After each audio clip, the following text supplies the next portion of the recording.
Smackdown Hot Takes, where I take your thoughts, your opinions, your hot takes from the previous episode of Smackdown, Raw, and or PLEs, and if they bring back WWE Wrestling Challenge, well, I'm doing hot takes for that, baby. Alright, so we got Jimbo Slice today saying Randy Orton should be the single most protected wrestler on the roster right now. He should be booked like 2010's Undertaker. Bong. Most experienced and most feared. I wouldn't mind that. Randy is a living legend at this point. I mean, heck, if the younger version of Randy could see him now, he would say, I gotta kill him because, well, he was the legend killer back in the day. And yeah, can you believe that Randy has not won a singles match since literally on pay-per-view, on PLE? He has not won a singles match since WrestleMania 37. 4 years is a long freaking time to have a victory on PLE. While I'm very much happy that Randy does put over talent and he's not just trying to like win every match, but I don't know. I wouldn't mind a victory here and there. And if you think about it, if he hasn't won a match in 4 years on PLE, when's the last time he held a title? Was it when Stone Cold was holding this bad boy right here? That's what it feels like. And it's like, geez Louise, let's get Randy a win and let's get you this title. Actually, you the viewer right now, breaking the fourth wall to tell you about a contest. I am going to give away this belt right here or other championships belts once I hit 20,000 subscribers on my quest to quit my day job and produce wrestling content full time. All you got to do to win it though is comment below. You got to comment, subscribe to the channel, and hit the bell, ding ding ding ding ding, notification like that.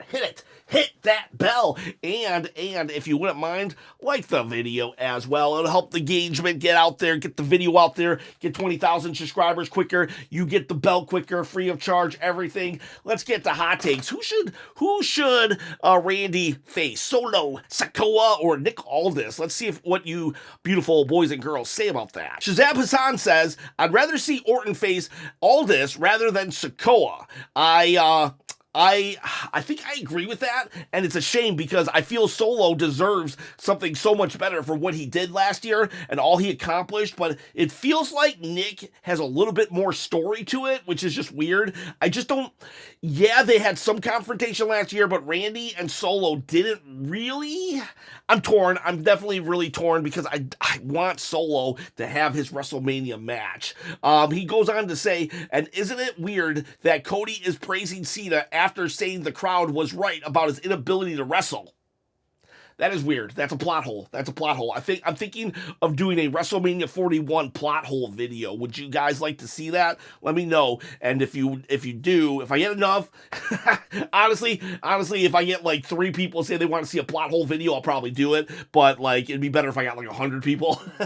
It'd make my ego feel better if 100 people wanted to see it. Let's be honest. I'm just gonna do the video. So like, I don't know. Maybe still say you want it. Make me feel good. Okay, so then we got John Brecco saying there are enough multi-man matches, but Randy versus LA Knight versus Solo versus Jacob in a fatal 4-way would at least make sense after tonight. 100%, fire. You know what? You want to know something? Honestly, there's not that many multi-man or women matches. I did the math, not Steiner math, but real math, and there's only 3.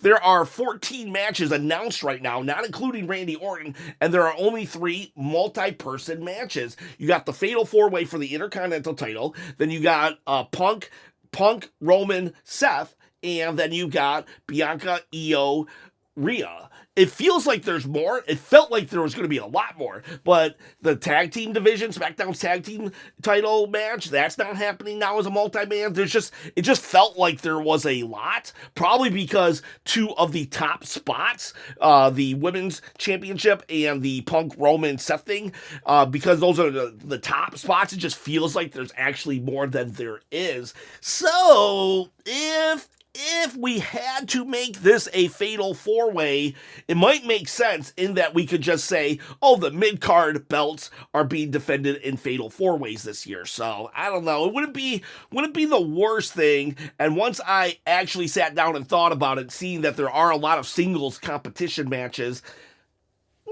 Okay, maybe. There's an option. Tis Mickey. If Randy isn't fighting Nick Aldis, I hope it's not Solo. Solo carried SmackDown last year and doesn't deserve to be buried like that. Honestly, Tiz Mickey, you and I were usually on the same page, but I don't think it would be getting buried if he was fighting Randy. I feel right now the fact that he's not on the WrestleMania card is kind of like Solo. You're right, because you're right. Solo carried SmackDown last year. How is this dude not? How is this dude not on the WrestleMania card? It's mind-boggling to me. So if he lost to Randy Orton, oh man, I get what you're saying though. There's no feud whatsoever. Barely any animosity between them. I did a list of 15 people for Randy Orton to face, and I think Solo was like number 14 or 15 on that list. Bottom of the list. Not bottom of the barrel in regards to talent, but bottom of the barrel in regards to why he would really be in conflict with Orton at Mania. So, geez, I don't know. I just think that there's more potential with Nick Aldis, and yeah, it sucks. Solo's in a no-win situation here. Go to WrestleMania just to eat a loss or not be at WrestleMania. It's like he's not in a good spot. But then she goes on to say, what the heck was that Cody segment? The man came out dressed like a high school history teacher. Then he proceeded to give a history lesson that nobody asked for. You know what? I am a former history teacher, believe it or not, and you are right. That does totally give off vibes of a history, like, that totally gives off history teacher vibes right there, now that I'm thinking back on it. And, yeah, you know what? I do feel that Cody is being put in a crappy situation in that John Cena's just not there anymore for him to riff off of. Cody by himself is usually not a good look. Cody needs somebody that he can be really angry about, direct all of his anger towards, and when John Cena wasn't there, he just defaults to respect. And even though like the other comment was saying like, wait a second, you just made fun of him for not being able to wrestle and now we're praising the guy, like, you know, Cody, Just hate your opponent. Just completely hate your opponent. Damian King. Randy's new opponent should be Ricky. You know what? That would be so iconic. That would be like, maybe they don't want to do Randy versus Ricky this year because it would overshadow Punk, Roman, and Seth Rollins. So overshadow everything, even the John Cena heel turn. So unfortunately, we might have to wait another year. Teddy 420. Charlotte should injure Ludwig by putting him in the figure 4 on the ring post to put some more heat into the feud and anger Tiffany. Oh God. I need to put this in my bad booking video, and I mean that like with love and respect, because like I would hate that, but it also on some levels I'd be like interested to see that car crash. That would totally bury Ludwig. That's why I hate it. It's not a horrible idea, but to bury Ludwig in that way that Charlotte is like injuring him, I would die. Ludwig has so much potential. Like, I could just imagine the internet exploding on that. But 420, Teddy, great comment, but I do not want that. But it did entertain me. Mark J. Mack, Jacob should win so LA Knight can go to the main event scene and feud with Solo at Backlash. Okay, I think Jacob and Solo feud with each other. Yeah, I wouldn't mind LA Knight going to the main event scene. I'm totally on board with that. I like LA Knight a lot. Najib Bell. I can't pronounce your last name, but I know this is Najib. He's usually in the live chat. So what he says is, nobody asked for Randy's replacement opponent to be Solo. Give us Rusev Black, somebody that won't be a waste of Randy Orton's time. That's why Fiery hot takes. I do believe that's a hot take. Not because you don't want Solo in the match, but because you said that Solo is not worth Randy's time. I don't know why. I feel Solo Sikoa did a great job last year. I think he was just in a no-win situation where he had to follow Roman Reigns as the leader of the Bloodline. Dude, that was a 4-year storyline, and Solo Sikoa had to be in that spot. Honestly, I don't think anybody really could have done a better job than Solo. Solo did a fantastic job. It's almost how do you follow Roman Reigns as the leader of the Bloodline? And yet Solo did. He got that story. He got another 8 months, 7 months out of that storyline. So Solo Sikoa is definitely worth everybody's time. I do feel that WWE has dropped the ball on him. They have totally dropped the ball on Solo Sikoa in that, man, he was literally a threat to Roman Reigns, and then he hasn't done anything since. So, I agree with you, though. I do agree with you, though, that it probably shouldn't be Solo Sikoa because there's not a storyline reason enough for them to fight. But if they did it, I wouldn't be like, this is a waste of Randy's talent because Solo sucks. No, Solo does not suck. But this hot take, so I read your comment. I fulfilled my obligation to your comment. I read it out loud. And Solo is not a waste of time. But that said, my official stance is I would rather it be Nick Aldis or Rusev on a tank. Shadow. This is officially the worst built WrestleMania ever. What has happened besides Cody and Cena talking to each other and the initial heel turn? Absolutely nothing. I'm not going to say it's the worst WrestleMania ever because I'll tell you, WrestleMania 11, that was a really bad. That was not a good build. WrestleMania 12, I mean, there was some good stuff in those WrestleManias, but for the most part, oh God, they were awful. And I know it's a little unfair. It's a little unfair for me to go back 40 years, 25, 30 years to say, nope, this WrestleMania is not that bad. But, when you're talking to old man Chop here, sometimes I gotta say, nah, even though this WrestleMania is kind of the build is kind of it's not the worst. It's definitely not the worst. But I understand you might feel that it's the worst in your time that you have watched. I do understand that. And you are right though, the whole John Cena Cody thing. How did they fumble that? I mean, it's not a total fumble. It's I'm going to use a football analogy. I know football's fake, but it's they got the football. The John Cena heel turn was such an amazing thing. That should have been an instant touchdown, right? But yet, it wasn't a fumble, but they got tackled at the 50-yard line. They shouldn't have got tackled. That should have been a definite touchdown. And yet, it's just okay, let's, we made a really good play, but it didn't really land. Okay, so he goes on to say Cody's segment tonight had no business being there, and it's just to show that one person can never get a feud over without the other.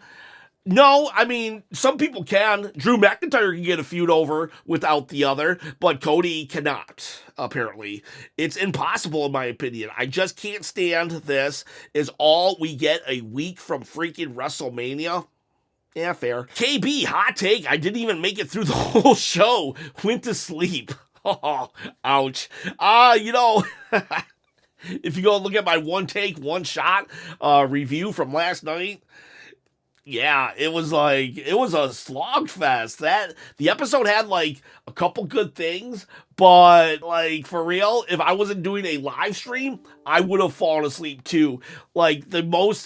The thing that I popped the hardest for was I saw Jim Duggan in a Mellow Snickers commercial. No lie, that was the highlight of my night. Naomi and Jade Cargill were a close second, though. Raphael at air. Randy is really teasing a match with Nick Aldis, but I'm betting on Aleister Black being the opponent. Those two will steal night 2.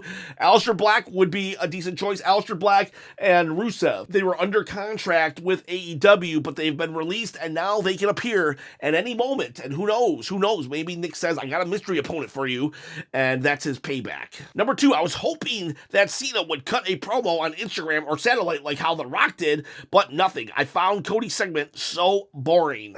Yeah, like I don't understand why they aren't cutting Instagram promos. It's like you can do that. It doesn't take more than like 10 minutes to literally turn the phone on you, hit record, and then send it. Upload it to somewhere. Like, I don't understand. You know what's going to happen? You know what's going to happen is that next week, The Rock is probably going to appear, make a surprise appearance, and everybody's going to be like, see? Should have just let Papa H cook. And it's like, no, don't give me that. Where's The Rock? Where's The Rock? Like, this is such bull. This is such crap.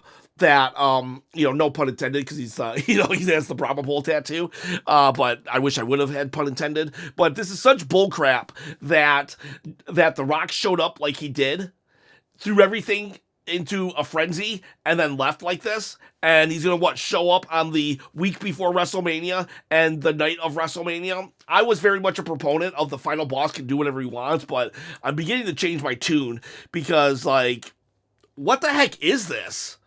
Like, we should have just got Roman versus Cody 3, or CM Punk versus Cody, because this is just insane. This is just insane that maybe I should just do a whole video on it and just complain. Oh man, am I gonna have to do a video complaining about The Rock, one of my favorites of all time? Don't make me do that. Don't make me do that, The Rock.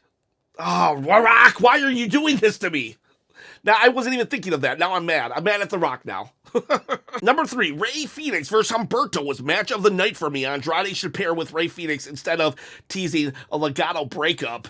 You know what? That was match of the night. So I guess the highlights were Hacksaw Jim Duggan, then Naomi, Jade, and Rey Fenix, Humberto. What a good match. That was an excellent showcase. Just put the U.S. title on Jacob Fatu. He has the potential to go on a title run that would make Gunther jealous. That would be a good way to keep him out of the main event scene, because he's definitely a main event player. Just give him the U.S. title. It allowed Gunther to be away from the whole Bloodline storyline for about 2 years. So give Jacob the title, and he can just focus on that solely. That would be. The U.S. title needs to go to him, which is unfortunate, because I think LA Knight actually is probably my favorite U.S. champion since, John Cena? Donatello Leonardo, I'd post a hot take, but this show left me barely awake to type. What a snooze. No excuse for this to be 2 weeks from Mania. Only decent parts were Miz and Mello confronting the Prophets in the opening segment with LA Knight, and Randy. Don't forget the hacksaw. Maybe we were snoozing during the hacksaw part. And then we got Come At Me Now. WrestleMania time. Naomi wins via dirty tricks. The title match. Jade comes out to confront Bianca when she wins the championship after Naomi helps her. Bianca claims she didn't see. Jade is in her face now as Naomi distracts her for a brief moment and gets clocked from behind. Bianca with the championship, holding the world title. Showing the world that they were working together the whole time. Okay, there's some booking right there. I hope they weren't working together. I don't mind if Bianca turns heel and realigns herself with Naomi, but I just hope this was a Naomi thing, solely Naomi, and then Bianca sees the light and joins Naomi. Noah Trimpe. We got Damian Priest needs to stop overselling if he acts like he has a grade 4 concussion. After every instance he gets punched in the head, it becomes unbelievable and old. I actually do kind of enjoy this. But you are right. You do have a valid point. Maybe it was okay because he got future shocked, DDT'd into steel steps. But even though I'm enjoying it right now, you have a very valid point. Maybe tone it back to a grade 4. Maybe tone it back to a grade 2 concussion. A grade 2 concussion, Damian Priest. But yeah, okay, yeah, valid. Negligence. I just can't believe Zelina beat Chelsea Green so easily. I mean, it was a complete wash. I'm glad Zelina finally got a win, but I wasn't expecting something so quick and clean. I actually think it was a botch. It felt awkward. I don't think it was a botch. I went back and I watched it because at first I was like away from the camera watching it. I was on the phone talking to my job, but I went back and watched it, and she's clearly arguing with Joe, so I think there's something sitting up there. Plus, I've seen the referees lately totally 100% stop counting the 3 count, which they are told you count the 3, and I've started seeing them not do that. So the count out outside is like the easiest thing to just hold off on, because everybody does that. So I just think this was part of the storyline. Now, did it hit? Did it miss? That's an opinion. I don't think it was a burial of Chelsea Green. I think it just adds to her comedic thing and this feud. The real question is, why are they spending so much time on it a week before WrestleMania when it has nothing to do with WrestleMania? Just showcase this after. TTJC, Bookerman TTJC. I prefer Zelina versus Chelsea in a cage for the title over Randy versus Solo. I think Roxanne should join the Judgment Day. Lastly, Phoenix should team with Santos as a heel. A lot going on in this.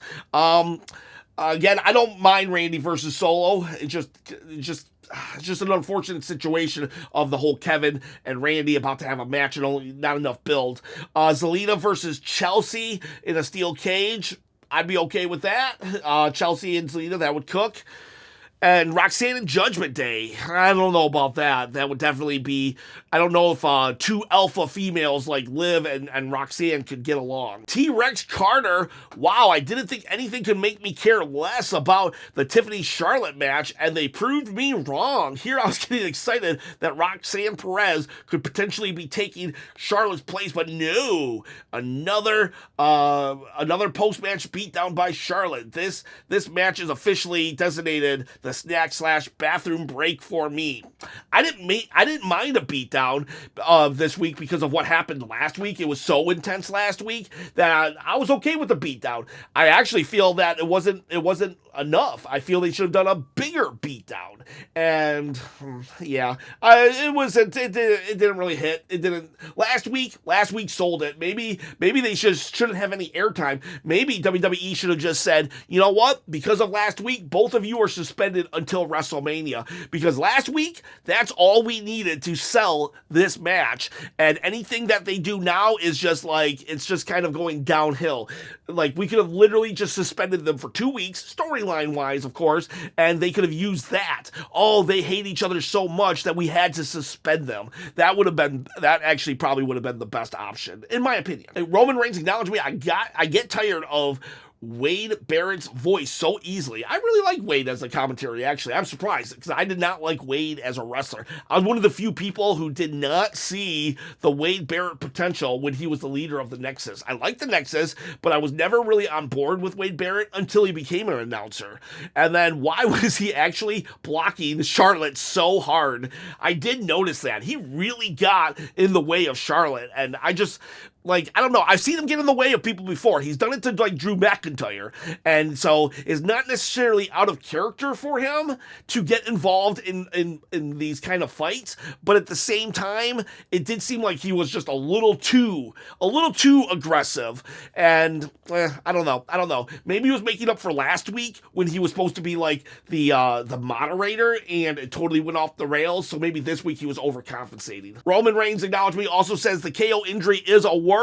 I honestly thought it was a work. I thought it was a work for up until yesterday. I do now believe that the injury is legit, but for real, I was like, oh man, this would totally fit in the KO character. He attacks people when the cameras aren't rolling. He lets social media do its thing. He's targeting people and their necks. He's giving pile drivers and putting people out of commission because of their neck, and now he has a neck injury. It was just too coincidental, and yet I guess it's true. And that sucks. I hope I have to eat all these words. I hope that KO has tricked me again, but I don't think he has. And unfortunately, I think he is legit. That sucks, and get well soon, KO. Bailey Rhodes.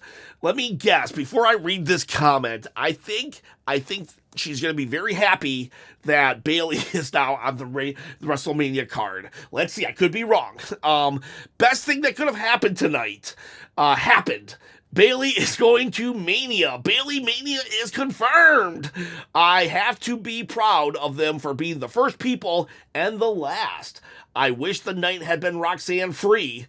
She is talented, but I hate her so much. I can't lie. Anyways, Bailey Mania, Bailey Mania, Bailey Mania. I was right. She enjoyed. Gohan Black. Naomi versus Jade should be a street fight, and Naomi should win the first match. Oh, a street fight? It probably should have been a street fight, actually, because Jade, I don't know how good she is right now. I'm not saying that as like, oh, Jade can't wrestle. I do think Jade is better than people give her credit for. But if Jade is still a little like shaky on her wrestling ability, they could have covered it up with a street fight. And I think Drew and Priest, maybe they didn't need the street fight, or just have a street fight on 2 different nights. I don't know. But Jade, I could see a street fight. That would actually help Jade a lot. Acknowledge Soto. I see Jacob winning the world title after the Bloodline story finally ends. Honestly, I kind of think the Bloodline story has ended. It kind of just fizzled out. Now it might pick up again, but since Roman won the Ula Fala back, it's like, I don't know, what is the Bloodline? Akmel Ryan, the fact that WWE didn't have any good plans for last year's MVPs, Drew and Liv, is crazy. Yeah, it is crazy. Now, I do think that Drew made the best out of a bad situation, and he has a really good little feud going. Not going to set the world on fire, but it's at least interesting. But Liv Morgan definitely should have, I mean, they both should be higher on the card. I agree with you. And I don't even mind that she's tag champion. They could have made a really good tag feud. I don't know. 6 hours of TV apparently is not enough with the longest build to WrestleMania ever, because it's like 2 to 3 weeks in April. I guess they needed maybe 3 more months to build up proper feuds. My hero is John Cena. I really love Drew McIntyre and Damian Priest feud, and every time they see each other, they fight. And I think Drew makes the best out of a bad situation. We are totally on the same page. Promise I did not read that comment before I responded to the last comment, because they made us care about this awesome feud, and we need to see blood in the street fight. Blood, give us blood. My hero, John Cena, also says he really loved the CM Punk, Paul Heyman video package. It was so nice. It was. I liked it too. And then we got Jimbo Slice. I truly feel like it should have been Jacob first solo rather than Jacob first night. I love that he's got a title shot, but I feel like the story calls for a Bloodline epilogue to finally close it. And WrestleMania seems like the perfect place entirely, especially after WrestleMania 40. You know what? You're right. I like how you said that, an epilogue. This would have been a nice little final touch. The Bloodline storyline has officially ended. Because now Solo has Solo's little rogue faction is completely disbanded. I'm on board with that, Jimbo. What Jimbo said, I agree with. Peter, why is the Women's Intercontinental Championship in a feud for the Tag Team Championship at WrestleMania? Peter, I have no good reason. I have zero good reason for it. So if anybody wants to try to help out Peter, I cannot, because I'm kind of in agreement with him. Fun without skill. Liv and Raquel didn't attack Lyra and Bailey after the match because it would be too easy and mean nothing. They will attack them when they are fresh on Raw, so standing tall means something. Well, I disagree with that, because Liv and Raquel are villains. They are heels, so any attack means something. Now, Bailey and Lyra should not attack, because if their opponents are worn down, because they're faces. Faces do the right thing, heels do not. So I do disagree with you on this one. But that's okay, we're allowed to disagree. Matt and Davis, this is probably the least excited I've been for a Mania. The women's tag match do not deserve to be on this card. Storyline-wise, no, it doesn't. the women's tag match doesn't deserve to be on the card. Liv Morgan deserves to be on the card, but what they've done with her is just a travesty. Yeah, it sucks. Spider the Kid. This year is the first WrestleMania build in a long time where the roster is stacked with top guys. Therefore, people's complaints about who should have won the Royal Rumble and Chamber are overly dramatic. And this is a good problem that WWE has. I love that you're looking on the bright side. I really do love that you're looking on the bright side. So, it would be nice if we all looked like that, but I do feel like it's not even that I care. I was okay with Jey Uso winning the Royal Rumble. I'm okay with John Cena winning the Elimination Chamber. What I care about is how they treated their feuds or other feuds, or Drew McIntyre should be higher on the card than Damian Priest, or the fact that we're getting a triple threat with Punk, a Roman, Seth, and there's no stakes on the line. It's literally they're fighting over Paul Heyman. It's like it's the builds. It's the builds that are kind of bugging me. I'm okay with who's won. I'm okay with the matches. I'm just okay with not how we're getting to these matches. And so we're just going to end it on a positive note. I appreciate that, Spider the Kid. Look on the bright side, everybody. And speaking of WWE having too many top guys, this channel has too many top guys and too many top girls, because in my books, every single one of you, you're tops. I appreciate you showing up for hot takes, helping the channel grow. We are growing. We're almost at 15,000 subscribers, and it's amazing, and it's all because of you. I don't say that lightly. I say that very heavily, like I'm carrying a lot of things. It's all because of you. Boys, girls, have yourselves a great day.